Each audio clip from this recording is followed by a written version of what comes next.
You're listening to a Comics XF podcast. X-Men. Get it!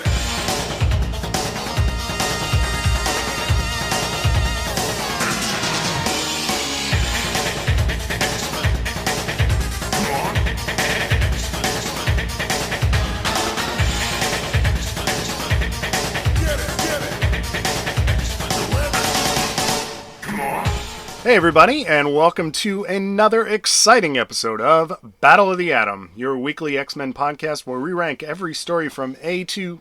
A? I'm Anna. And I'm Adam. Zach has the week off, and I am thrilled to be joined by my colleague, my partner, and the best Canadian technology has to offer. You know her, I love her, Dr. Anna Peppard. Yay! I feel like I was just here, and yet I'm here again.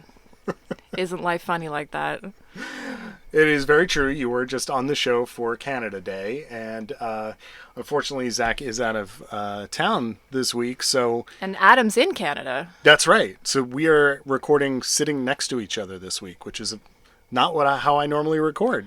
A very distracting experience, no doubt. All right, so this week, folks, we are talking about a character that is not what I would describe as an A-list X-Men character. Before we reveal who this is, even though it's in probably the title of the episode and the album art, were you familiar with this character? I am familiar with the character of Skids mostly by reputation, including some very lovely fan arts that I see from time to time on the interwebs. I'm sure our friend Karen Charm has done some fabulous Skids art a time or two. The question I was going to ask you, Adam, just before we get into it, was do you primarily associate the codename Skids with sort of the Skid Row meaning of Skids, or do you go more with the scatological meaning of Skids? This is a difficult question to answer because I do think the intent is because she was a Morlock, the Skid Row thing. But it is an unfortunate code name, isn't it, for Sally Blevins? I think it's a so bad it's good code name, particularly after becoming a little bit more familiar with the character from reading this week's issues. She now has a place in my heart, so Aww. I think it works. I think it works.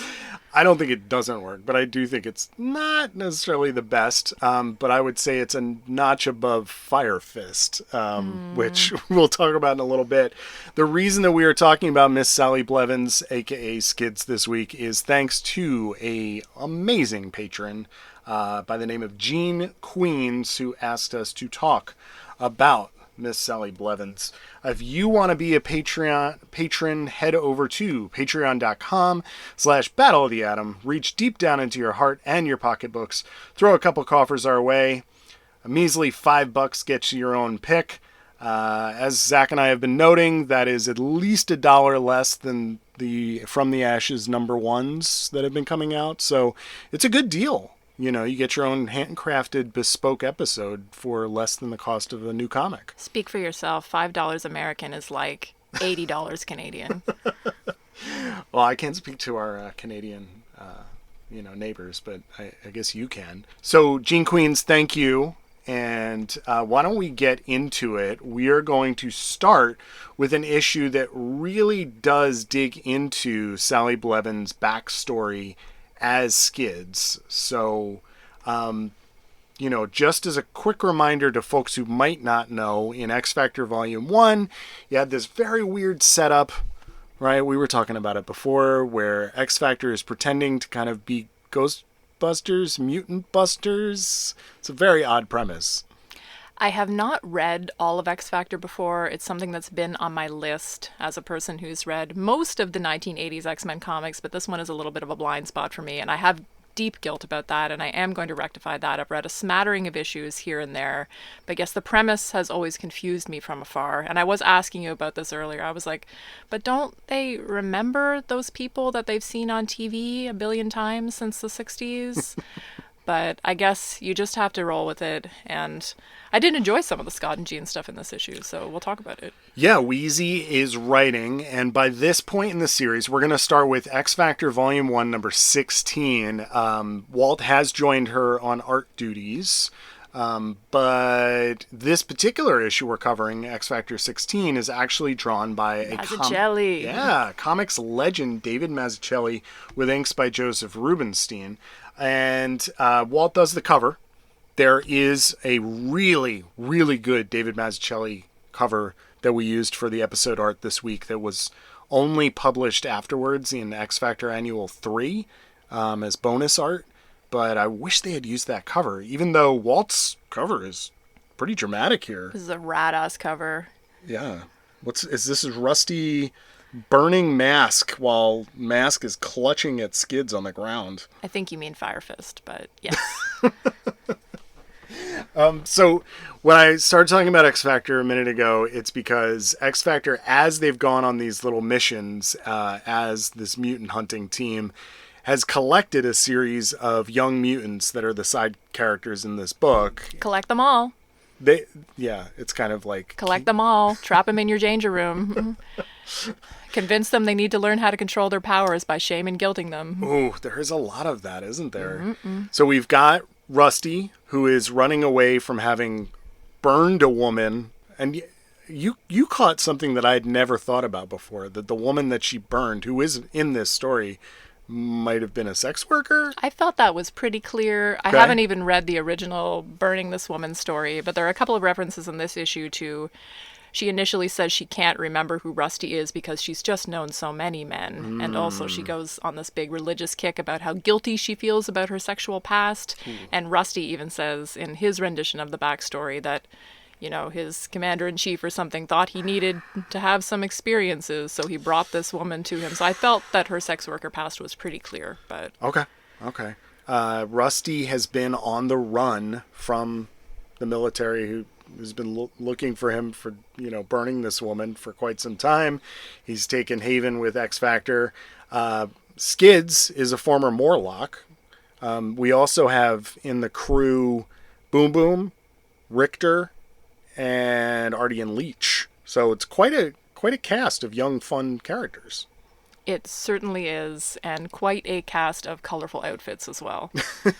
Now, this issue takes place directly after what appears to be a major character death, which turns out not to be true. So Angel, Warren Worthington III, does appear to have died last issue. And so we're taking a break from our normal X Factor adult stories, and we're focusing in this issue just on Rusty and Skids. As it says in the first caption box of this issue, which both of these sentences have exclamation marks, so I'm going to read them as such. The mutant named the Angel is dead. For everyone else, life goes on! Exclamation mark. Well done, Weezy.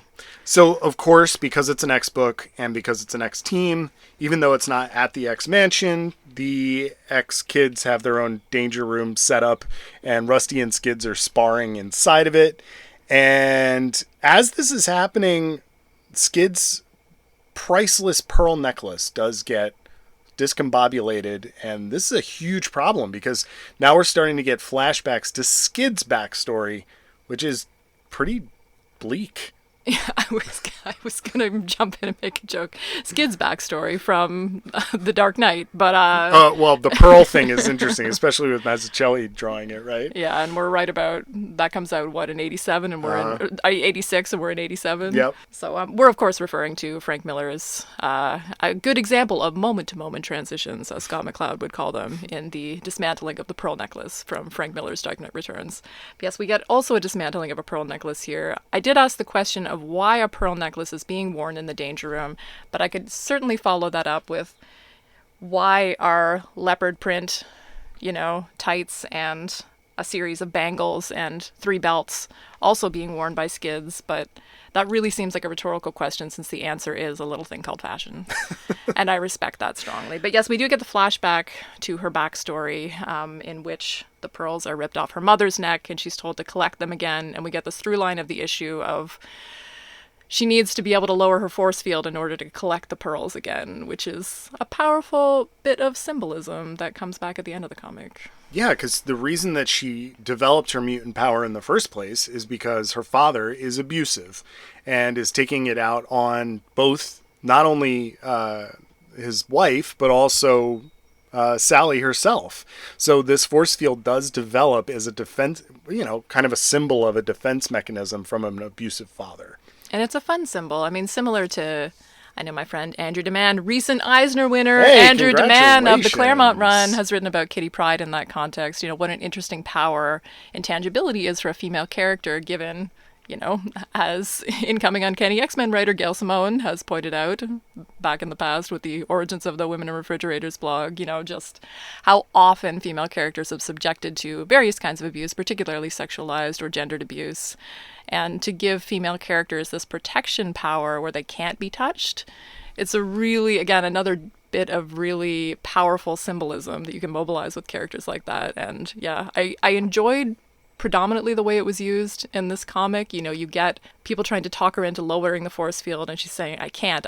I mean, Jean's really picking on her. Jean should be a character who has a lot of empathy, and yet there are plenty of examples from throughout Jean's history in which that hasn't been the case. No. Certainly a surprising lack of empathy with Jean here. I mean, yeah, when you're undergoing trauma and you're like, I can't lower my defenses because it is causing me physical pain to do so, just telling them to try harder is maybe not the best. I'm not a social worker. I'm not that type of educator, but it doesn't seem like good advice to me.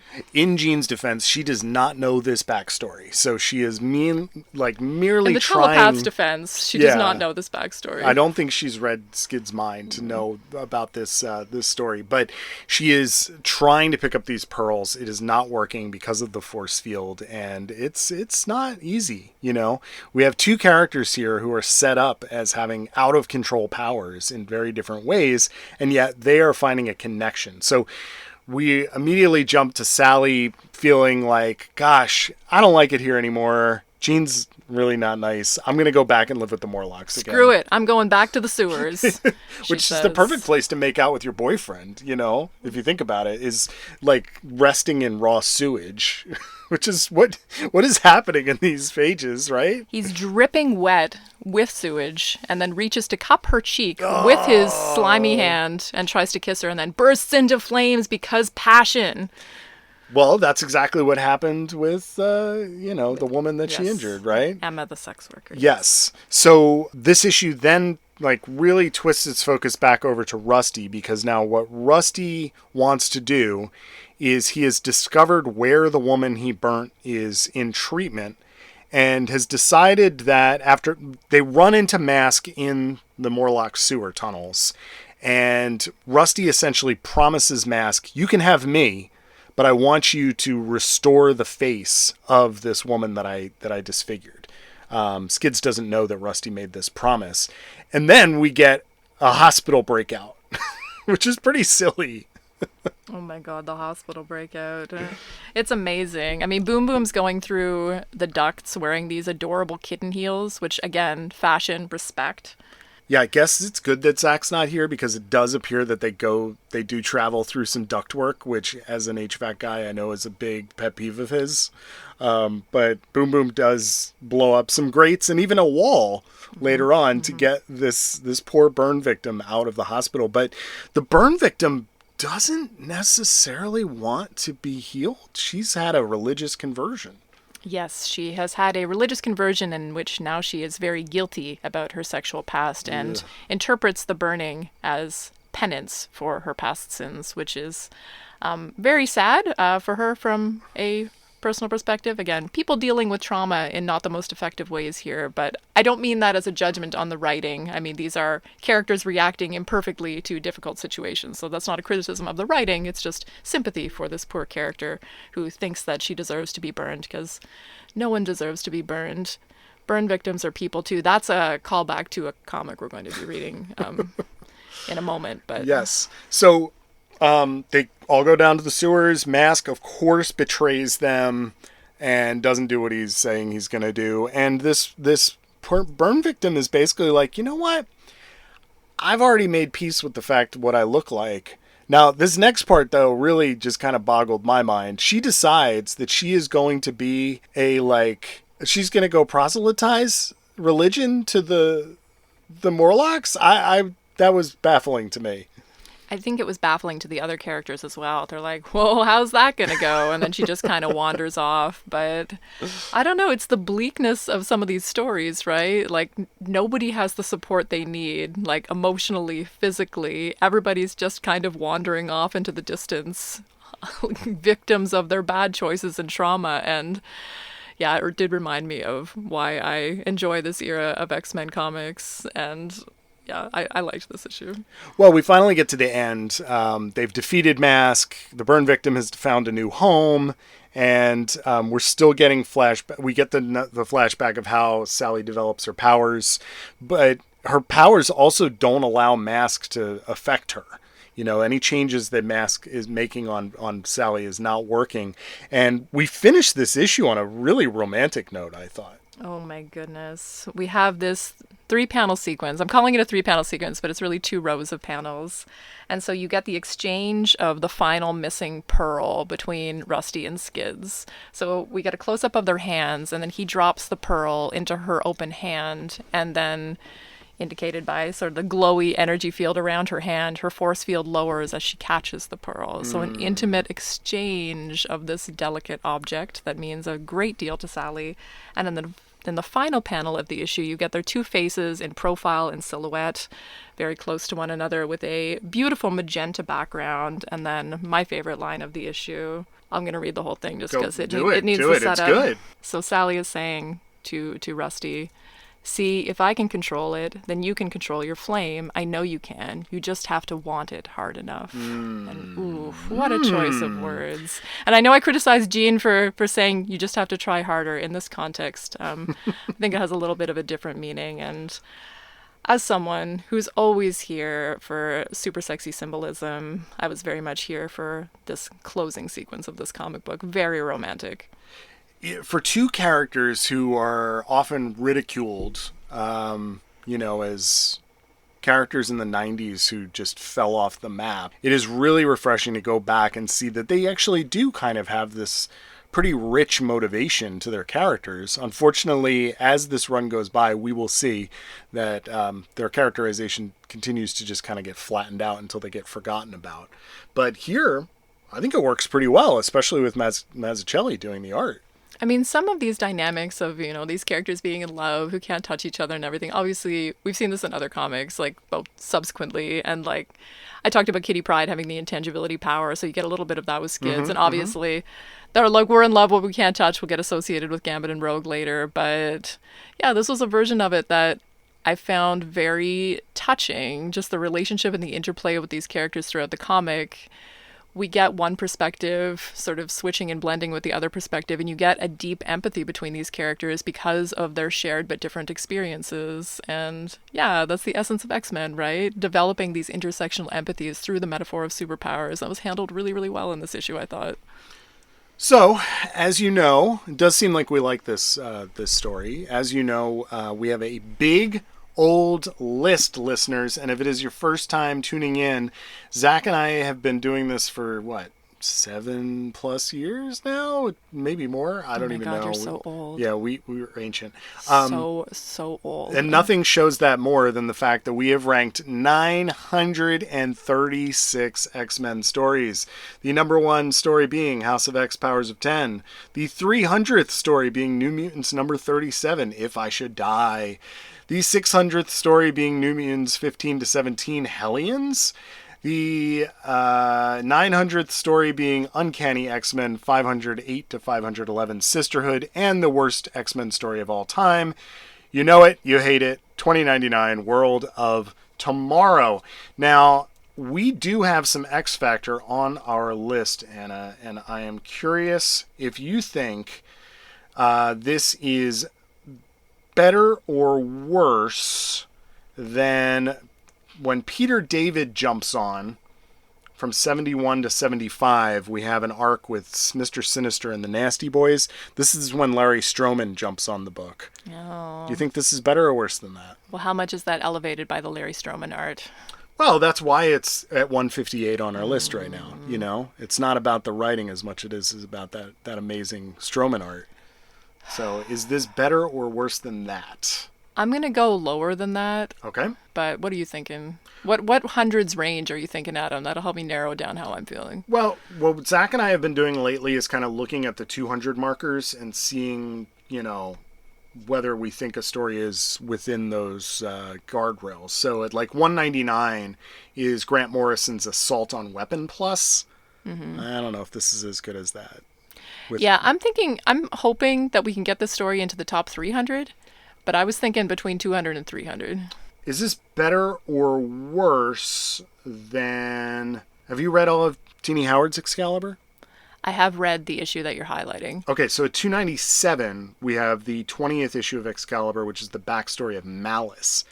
I think this is better than that. I think this is better than that. All right, so we know we're in the top 300. Let's see where else we go. Is this better or worse than Steal the Planet, New Mutants Annual #1, where Lila Cheney a little worse promises... than that. Okay, so we're in between like 250 and 300 here.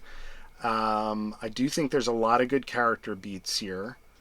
I don't think it's better than Madripoor Nights at 280. How about... Let's scroll down. Is anything popping out at you here? How about the original Kitty Pryde and Wolverine mini? Is that better or worse than this issue? There's a lot of issues with the Kitty Pryde and Wolverine miniseries. Mm-hmm. I would kind of give this one the edge. I mean, it's hard to compare like 4 issues to 1 issue, but as something that satisfied me, I'd give this one the edge. I think this is on par with at 281. We have New Mutants 42, which is the issue where Sam takes Lila to meet his mom. Oh, yeah. And this has like that similar kind of vibe. Right? Mm-hmm. So I would pluck this in at 282 because we have these 2 Guru Hero Power Pack kids comics at 282 and 283. But I think this is maybe just above that. Does that work for you? That works for me. All right. This is X Factor number 16 is our new 283 on the list. All right, we have a bit of a detour for our second story. And this is one of the interesting PSA comics that were published by Marvel in an effort to help kids, learn lessons about life, and sometimes their parents as well. This is Spider-Man and the New Mutants #1, and the cover says Amazing Spider-Man, and then it says The New Mutants featuring Skids. Skids gets like top billing here on the cover, which is pretty, not top billing, but, second billing. We have 2 stories in this. We have a story of Spider-Man written by Walt Simonson and penciled by Alex Saviuk. And then the second one is written by Wheezy, even though I believe it's credited to Walt on the wiki. I don't think that's right. And it's penciled by New Mutants at the time series regular Brett Blevins. Before we talk about this issue, we need to talk about the fact that Skids is an anagram of sickos, which I realized based on the font on the cover, which made it a bit confusing to read. It does look like it kind of says sickos, right? Because of the D. Mm-hmm. The D kind of looks like an O.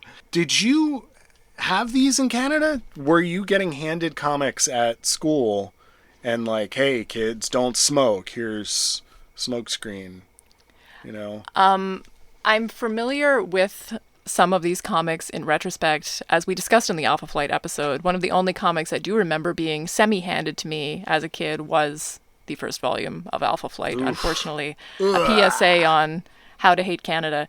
But no, I don't know. It wasn't something that made a big impact on me. I certainly remember like the cartoon All-Stars anti-drug thing, which we did watch in school, but that was an American thing. But we got shown it in Canada too. It did cross the border and enter our hearts and minds. That's a weird one, right? That's the one where like Teenage Mutant Ninja Turtles are They're all in Winnie it. the Pooh. They're all in it. I had a lot of questions about the multiversal nature of that cartoon, which were not answered by my teachers at that time. Yeah, no one knew. I mean, isn't this the apocryphal story that they weren't even sure how Jim Davis signed over the rights so that Garfield could be in it? Oh my God. Like there was confusion about that. Anyway, so you didn't have these. These are not things that were getting like passed out to you in class. I certainly don't remember receiving a comic like this in class. Like something's to be passed out to me in Canadian school. I feel like it was far more likely to be the aforementioned Alpha Flight or Tintin comics in French, of course. Of course. I have a strong hatred of Tintin comics because I associate them with French class, which I hated. Which is not a slight on the French, just a fact that I was very bad at French class and had, let's say, a number of teachers who did not speak French, which always made learning French in rural Ontario an interesting experience. Yeah, that doesn't sound right. Yeah. Well, I distinctly remember, and we've covered this one on the show. I just mentioned it, but like I distinctly remember getting copies of the anti-smoking one multiple times in elementary school, where it's Amazing Spider-Man, Storm, and Power Man fighting Smokescreen. This one is a little more serious, you know? Like, I'm not saying kids should smoke. Kids, don't smoke, don't vape.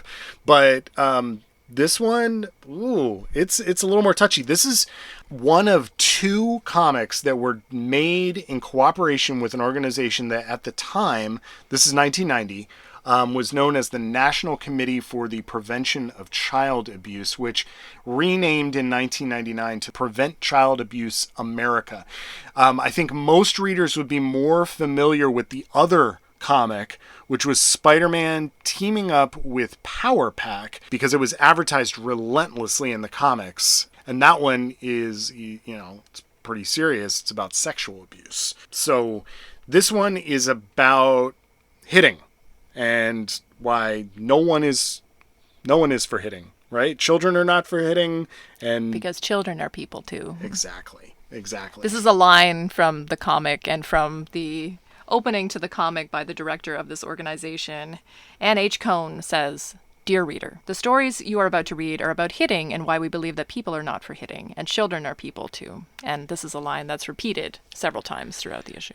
It does seem like Walt and Wheezy did get their talking points for this issue, right? Because if I remember the Smokescreen issue, it's a little goofier. You know, the Smokescreen issue involves like an illegal gambling group that is gambling on high school track sports. Oh my God. And a supervillain named Smokescreen. This issue does not have any supervillains. It just has very dark scenarios in which children are being hurt and superheroes being pretty casual and just like day-to-day experiences and Spidey just shows up on foot at your door and you're like, "Oh, hey, Spider-Man." Yeah. So which one do you want to talk about first? Why don't we talk about Spider-Man Yeah, first, since he's chronologically the first one here. And unfortunately, Spider-Man is breaking up a gang fight, and next door, there's an elementary school fight happening. We learned it from copying you. Yeah, it's very much that. Little Billy Madslin Always Billy. Yeah, Billy is pushing down a classmate, and when pressed upon it by Spider-Man, learns that Billy's got some issues. I shouldn't say Billy has some issues. No.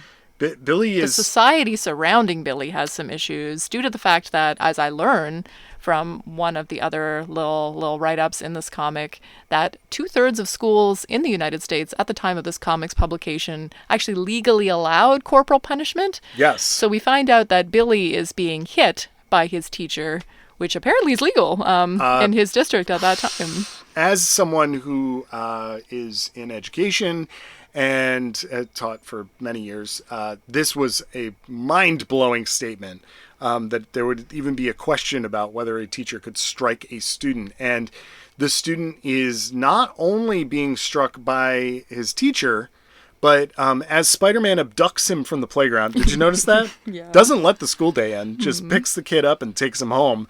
He's not going to the office and signing that kid out as a registered guardian. He's like, "Let's go, Billy." Takes him home. Parents don't seem to really care that it's Spider-Man. They're Hey, just Spidey. like, "Hey, it's Spider-Man."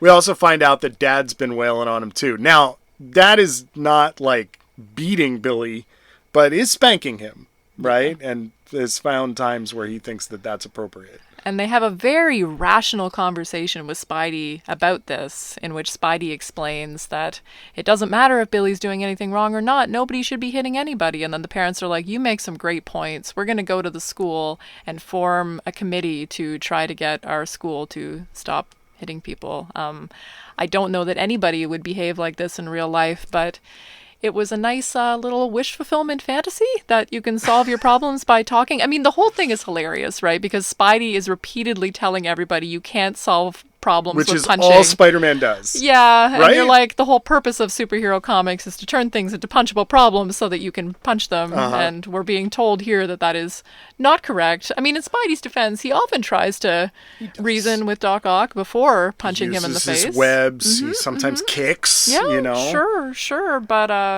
yeah, it's...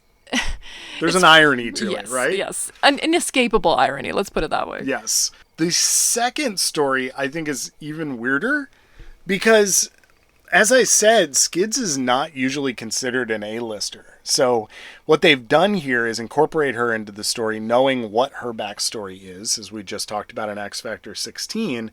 You know, she's just grocery shopping. Right? Like, cool outfit, too, by the way. Brett's got her in sort of like a long sleeve, but the sleeves are rolled up, halter top jacket. And some little elf boots and a little sash belt. Yeah. Like, looking fly. I mean, I do take some issue with the title of this story, which is called Hits and Misses. And I don't know that the little pun there is appropriate to the darkness of the subject matter, but they tried. Yeah, so, you know, Skids, unfortunately, because of her force field, is having some trouble grabbing some canned goods, but...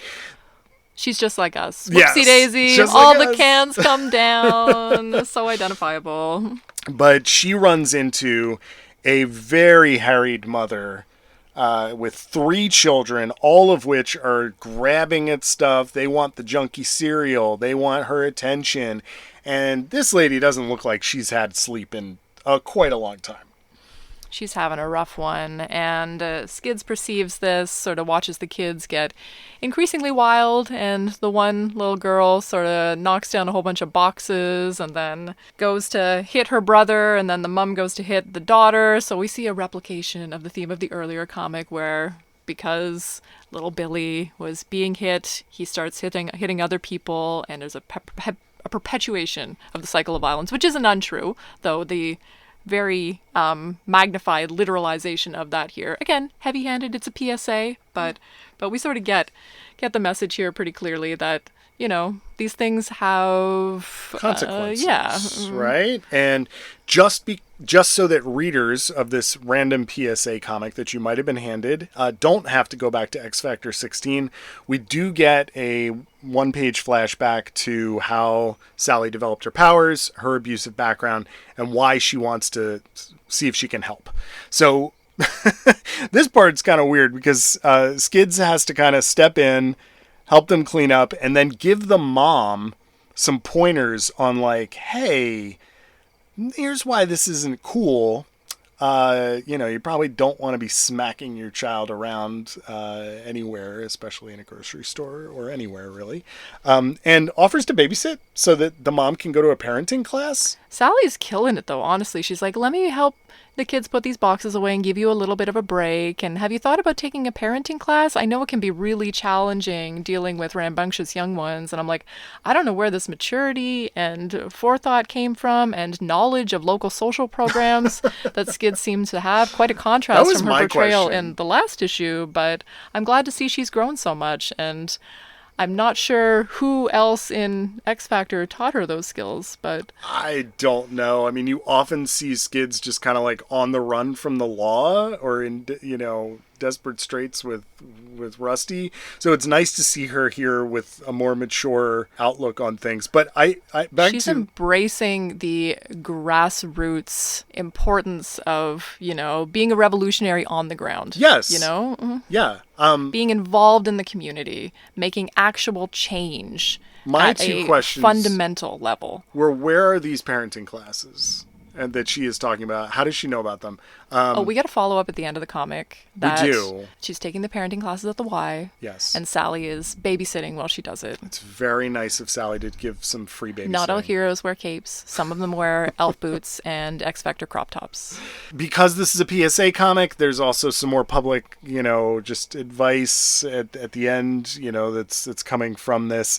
I think it's also notable that this issue was produced in collaboration with Kmart. So, you know, whereas the Smokescreen issue featured quite a few African-American characters, including an African-American protagonist, which does seem to imply a suggested audience. The Kmart thing is interesting to me because it does seem to suggest that perhaps this is for a certain socioeconomic group.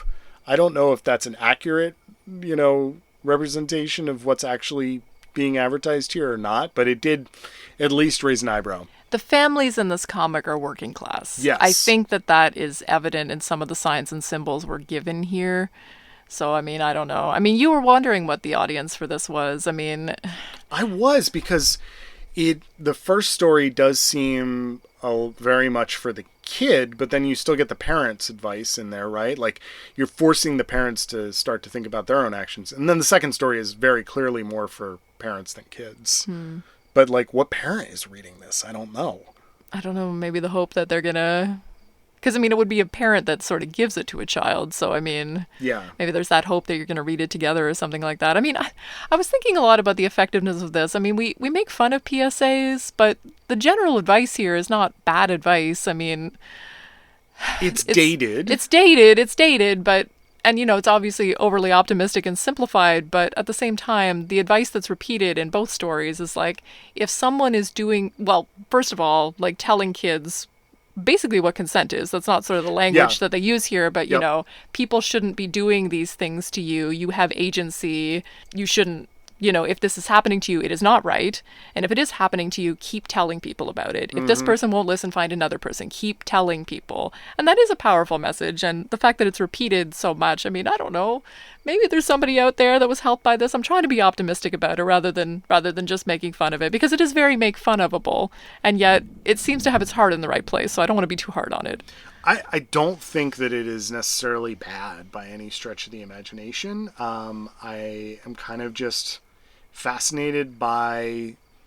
You asked me off mic earlier today why I was kind of fascinated by the PSA comic. Oh yeah, we've had many conversations about what you perceive your comics collecting to be, because I'm not really a collector. I'm a completist in some respects. I'm not really a collector of physical issues so much. But I know in the past when we talked about comics collecting, and at this point in your life, you've said you're looking for the weird issues. You're looking for things like PSAs, how to draw comics, like weird product tie-ins. So when you're going to NYCC, you're digging through the long boxes looking for this stuff. When I dig through long boxes with you, I'm always looking for that kind of thing for you. So what is your fascination with these weird tie-ins? Is it just this change in context or is it just the weirdness of it? Is it just the fact that, like, at this point, nothing excites you other than... I think part of it is the accessibility. Gotta get your highs from this. Yeah, part of it is the accessibility, because if you go on to Marvel Unlimited, you cannot read this comic that we're talking about here right now. You really can't read any of the PSA comics. You have to go... In the era of digital comics, these have become rarer than things that used to be rare. They also... for the most part, have zero value because they were produced in mass so that you get everybody to get, this message out. But they're often bizarre stories, like we're going to battle illiteracy by like fighting a dinosaur, or, the Green Goblin stole the dentist's equipment. We need to get it back so that, Billy can have clean teeth. You were talking about fighting illiteracy, and my mind immediately went to like an evil fang-toothed book that's trying to eat all the other books.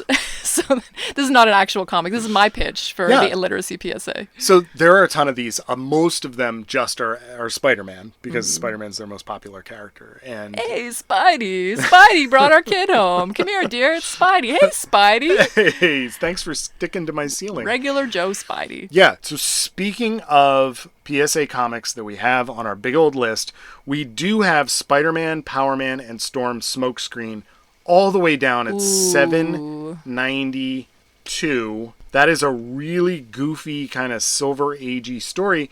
For the message being as good as it is here in this issue, I'm not convinced it's necessarily a good comic book by any means. Would you think? It's not any good, but I was sort of touched by the personal nature of the Skids story, especially right after the issue we just read. I mean, I don't know. It's hard to rank something like this. It's not a good comic, but again, his heart was in the right place, and I found myself melting a little bit because of that. Smokescreen, when I was a child, I owned at least 7 copies of it. My goodness. Just because I kept getting handed it each year. They really didn't... And you never started smoking. No, I didn't. So there maybe you go. Maybe it worked. There you go. So I'm going to give the edge to Smokescreen, but I don't think this is that bad. I do think that we could probably squeeze this in before the 800s. Would you agree with that? Because this is not nearly as bad as like at 804, 805, we have X-Men and Weapon X Noir. Yeah, Nightcrawler is like an evil serial killer in X-Men Noir, which I don't agree with. Oh, it's terrible. So that's going to knock it down significantly. How about this? Is it better or worse than Night of the Banffs? Excalibur 118 to 119. I think you used that as a comparison point the last time I was on, Adam. Oh. Oh, Jesus. I mean, yeah, fuck that story. Above there. Above there. Okay. Why are you always reminding me of the pain of podcasting about Ben Robb comics, Adam? I'm sorry. You did it. I mean, it was your podcast. I didn't make you do it. I am going to slot this right above... Wait, what is Origins and Endings? Wolverine Volume 3, 36 to 40. You know what? That sounds like it's bad. So... how about we put it right below Adventures of X-Men 11 and 12. So this is going to be our new 794. How does that sound? Oh my goodness. Zach is listening to this just seething. Yeah, because I don't know what... This just sounds like a really bad... Just kidding. Zach isn't listening to this. No, he's not. This sounds like a really bad Romulus story, so... We can do whatever we want. Oh my Prove me God. wrong, Zach. Yeah, there's no way. He's on the road. He's not listening. Our new 794, Spider-Man, and the New Mutants, even though there is only one New Mutant in the book. All right, we have one more Skids story for you folks today, and that is New Mutants number 86. This is Rusty and Skids on the run, and really interacting with a character that I wouldn't expect to see in New Mutants, and that is Spider-Man's the Vulture, Adrian Toomes. Oh boy. He's got a real chip on his shoulder about being bald, is one of the things that I know about the Vulture. I just want to indicate here, and I think this could be a learning experience if we were going to do a PSA directed at Mr. Adrian Toomes, that having gray hair or losing your hair isn't necessarily a sign of age, which he seems to very much think that it is. And I just, as a person who started to go gray when they were 25, I just want to correct this misconception for the public. This is my PSA. I like that. I mean, Vulture is a very bitter man, but it's odd to see this Silver Age cackling villain incorporated into a story about Rusty and Skids, but that's exactly what Wheezy was doing leading up to this issue. So for folks who aren't familiar with this era of New Mutants, Wheezy and Brett Blevins were on the book and really were in this interminable run where the New Mutants were stuck in Asgard. So we were doing this rehash of Asgardian Wars for way too long. At the same time that Wheezy is doing Judgment War over an X Factor. And one of the subplots in those issues is that when Rusty was placed back into prison, he's placed in a cell with the Vulture, who then is delivered a pair of vulture wings by who he assumes is the Tinkerer, and immediately is like, I have to break out and prove my villainy to the world because everyone is laughing at me. Rusty then grabs onto Vulture's ankle and breaks out with him. So now we are getting a full issue of Rusty and Skids versus Vulture.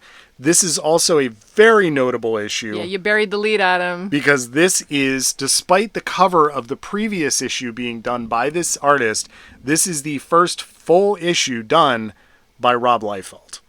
How you feeling about that, Anna? From the cover onwards, I was feeling a way about it. It is an homage to, Amazing Spider-Man #2, which has the cover of the Vulture, and then specifically an homage to the first page of that issue, right? With Vulture and Spidey battling above New York City. And the supposed tribute to Ditko here, penciled by Liefeld and inked by one Todd McFarlane. I think I described this as Rusty is wearing garbage bag pants and taking a fart on the city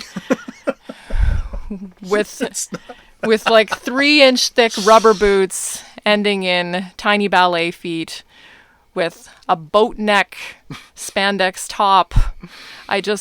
Oh boy, those pants, there's no belt. He's just sort of sitting in a pair of rubber pants. It really looks like very loose in the waist, doesn't it? Yeah, They look like hip waders or like, those protective rubber pants that you are trying to... Here's what I'll say about this cover. The Vulture looks great. He looks all right. I think the Vulture looks great. And I always think that McFarlane elevates Liefeld's covers. Yeah, McFarlane always does a nice job inking Liefeld stuff. So this is also, we've got a triple whammy here. We're wrapping up the Rusty and Skids storyline here.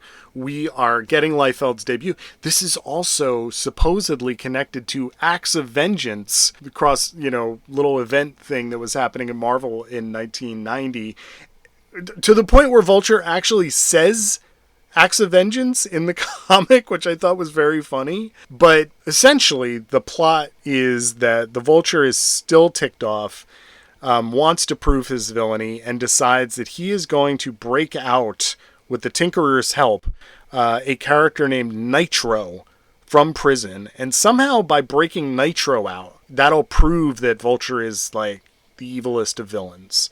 And Rusty and Skids, who are still on the run from the law, are going to stop the Vulture, and that is going to put them in the good name of the law. Mutants helping humanity, and not all of this happens the way they want it to. You'd think if they learned anything at that X-Men school of theirs, they would learn that never works. But apparently not. I guess, you're making a very good point, because it does not matter what Rusty and Skids do. They've tried to help people many times, and yet they are still wanted fugitives. It never changes. Where's the mutant history class at this school? I don't know.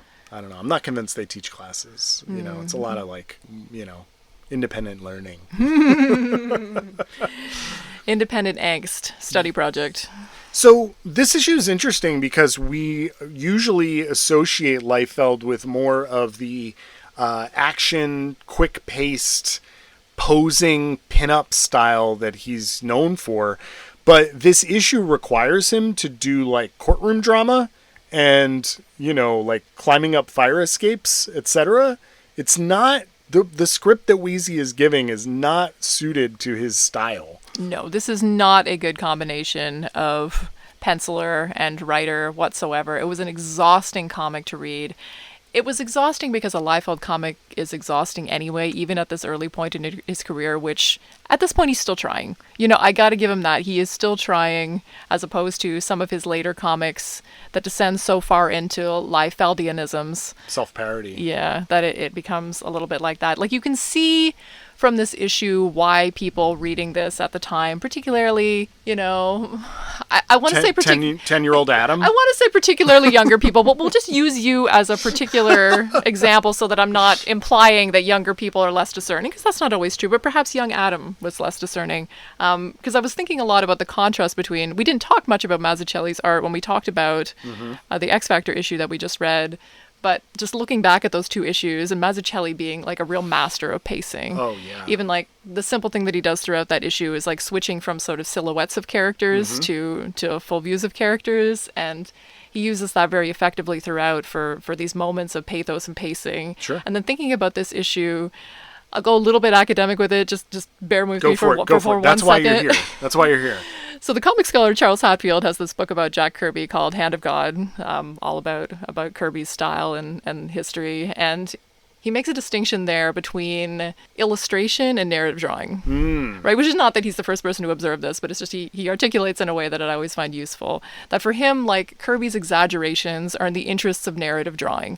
He exaggerates for a narrative purpose. And I think that that's predominantly true. Whereas somebody like Liefeld is exaggerating for the purposes of exaggeration. Yes. He's putting illustrations together on a page in ways that are actually anti-narrative a lot of the time. Like, some of the inset panels that he uses here are not effective in terms of either propelling the story forward or sort of deepening the symbolism of the story. And you use the really good example of there's this chase scene in which we get like a long panel and a series of compressed smaller panels down the right side with like no borders between the panels, like Right. just like a thin black line, so no white space whatsoever. And you can see how Liefeld might draw this and be like, this is exciting. You know, Scott McCloud would tell us, you know, like the more white space you put between one panel and another, that can be sort of a pause, right? So there's no pauses here. It's frenetic action because we've gotten rid of the gutters, right? And yet the story that we see going down on the right side, it's like a series of Dutch angles that individually might seem exciting, but it doesn't encourage our eye to follow the motion of the action. So it's actually very disruptive and moves slowly because you have to go back to the previous panel to figure out how we got from one panel to the other. So in the intent of being propulsive, it actually just drags you into the mud. Well, it's also very clear that what Rob wants to draw is the far left panel, which is this super exciting, dramatic shot of the Vulture lifting the nitro canister out of the courthouse. Whereas these other panels on the right are kind of sketchy, and the, you know, which camera angle are we looking at any point? It's very confusing. He has to draw like a tire on the truck blowing out, and then the Yeah. truck switches from one direction to the other direction. He doesn't and want to just, draw all that. Oof. No. That's a lot of narrative action to have Yes. to draw, whereas he just wants to draw pinups. Yes. So he effectively draws even a page like this as just a collection of pinups, but the narrative quality of it is so bad. Just so bad. Yeah. So essentially we get down to a standoff on the rooftop where Vulture, the Tinkerer, has figured out how to release Nitro from his containment capsule. For folks not familiar with Nitro, Nitro is a character named Robert Hunter, who was just kind of like a innocent guy, retired electrical engineer who was experimented on by the Kree and joined a group called the Lunatic Legion. Nitro's power is essentially the same as like Explodey Boy, or the guy from the worst X-Men story, or what is that? The worst X-Man of all time. He can explode, and then he can immediately like reform himself molecularly and explode again. This is exactly... Also, great hair. Yeah, man, he's got flowing white locks here. He looks great. Vulture is super psyched that he's going to blow up, take all this stuff out. What nobody was considering was that Skids would be on the scene, because Skids, while Rusty is fist fighting Vulture in the sky, Nicely done. and setting Vulture's wings on fire, Skids is able to use her force field to absorb the shock of Nitro's explosion. I'm not sure how she's doing this. I'm looking at the panel right now, and he's exploding in all directions. She's only on one side, but it seems to have worked. I think the caption boxes clearly explain, Adam, that Skids leaps toward him, her deflection field fully extended, throwing herself onto Nitro. Even as he begins to disincorporate, desperately wrapping her field around him, Skids covers the madman, hoping against hope to prevent disaster. She becomes, in effect, a human containment vessel, but Nitro's fury cannot be contained. And we see a nice see-through transparent view of her body, which... I mean, Not bad. is in the attractive colors of the trans flag, which, Yes. I mean, I don't think was intentional, but It's there anyway. it is there. Yeah, it's on the page. So we do get Skids having this great hero moment. Unfortunately, we then immediately cut to another scene that clearly Rob does not want to draw, which is several pages of follow-up with the rest of the New Mutants team in Asgard. Backgrounds are limited, and it's essentially there to leave us on a cliffhanger that it does not appear as if the New Mutants have a way of getting home because the Rainbow Bridge has been destroyed. We cut back to Rusty and Skids, who then are accosted by Freedom Force. Wild blob here, right? It looks like boy. a bowling ball. Very extremely round. Like, I don't even hate it. Like, if He looks jolly. I mean, if Rob put the effort into really running with this character design as opposed to just drawing Blob completely differently on the next page, Yeah. I would respect it. But, you know, you a do look. you. Yeah. It's a look.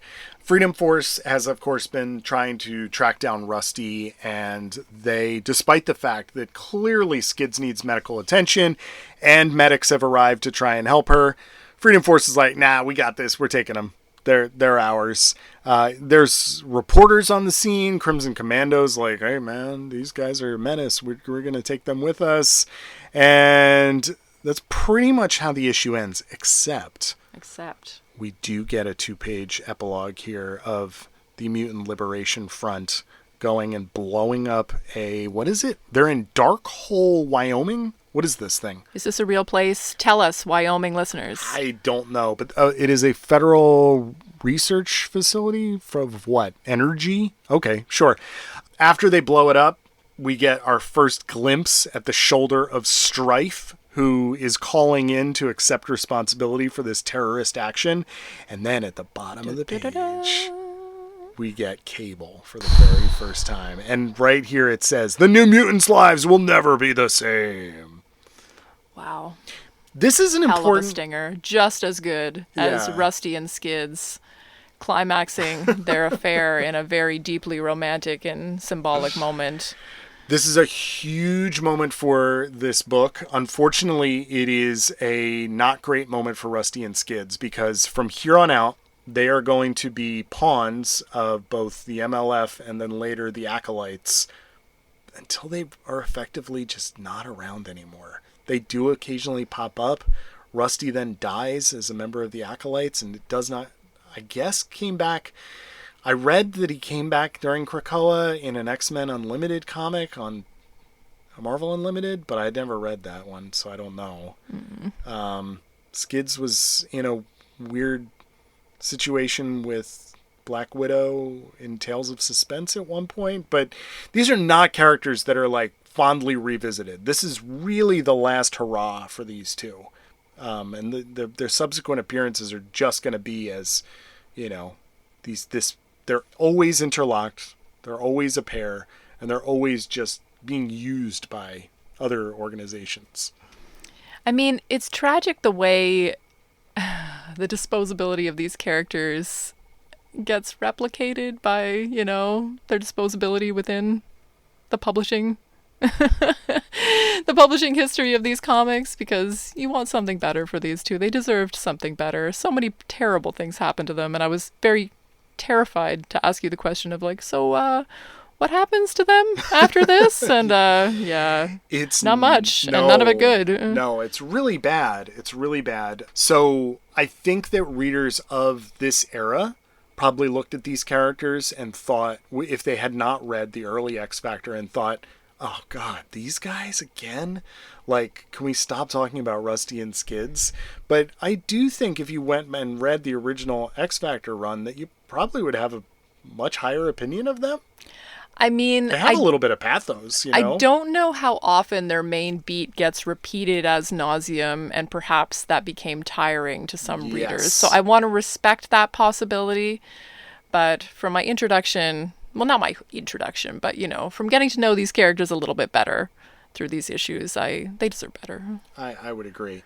So this is probably the worst of the 3 stories we talk about today. Would you agree with that? It's really hard with the battle going on here between the writing and the art. And I don't want to make it sound like Simonson is completely off the hook for the quality of this issue. This is a very wordy comic that's doing a lot of heavy lifting and a lot of wrapping up that Asgard story that went on for entirely too long. Like when we got to the page and we went to Asgard, I thought we were finishing the issue and I was like, what the hell is this? Yeah, what is going on? I complained a number of times that there was so much text in this comic. So it's not all on Liefeld, though there is a real disconnection between script and art here. And I, despite being fascinated by Liefeld and the reasons that people like him, which I do think we should take seriously, and I have argued that in an academic capacity. Sure.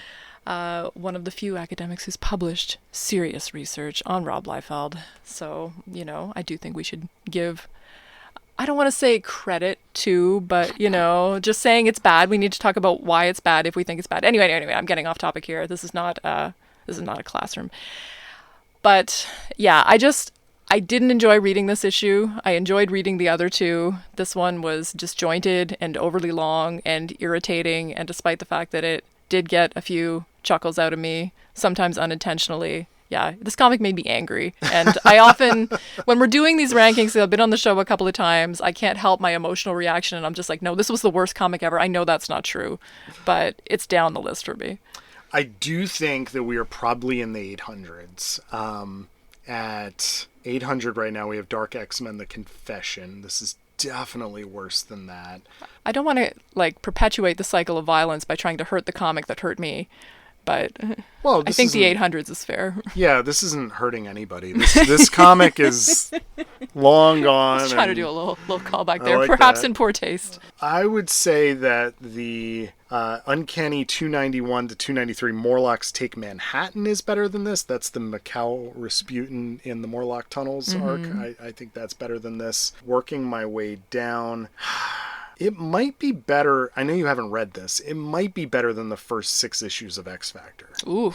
Because the first 6 issues of X Factor are really dry and bad and not by Wheezy. And this does have...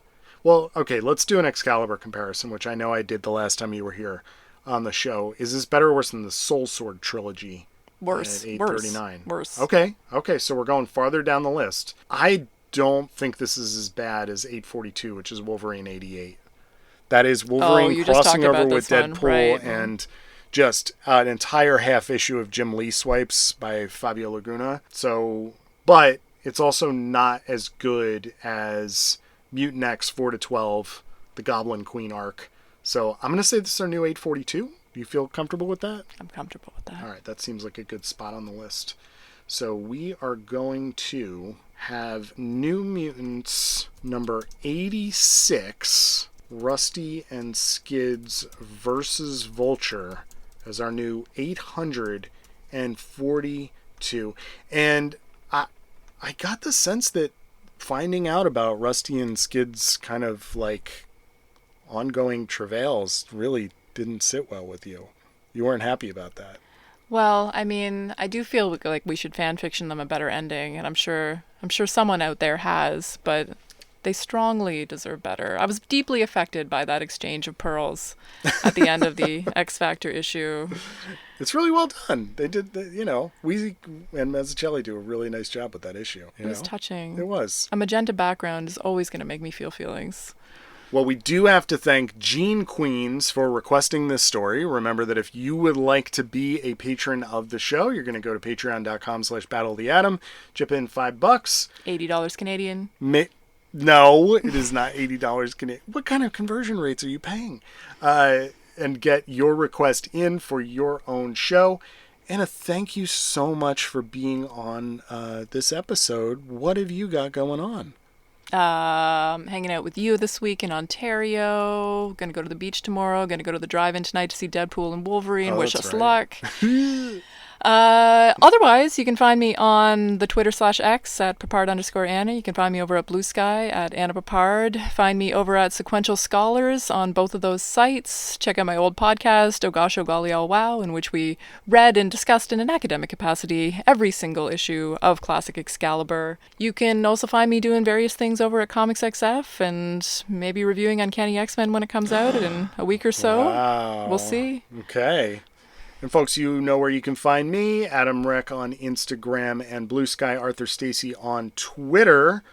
Next week, we have a fun request. We are going to be talking about cable, but not just any cable, Ladrone cable. So do not miss that. This has been Battle of the Atom. We hope you survived the experience. Get it!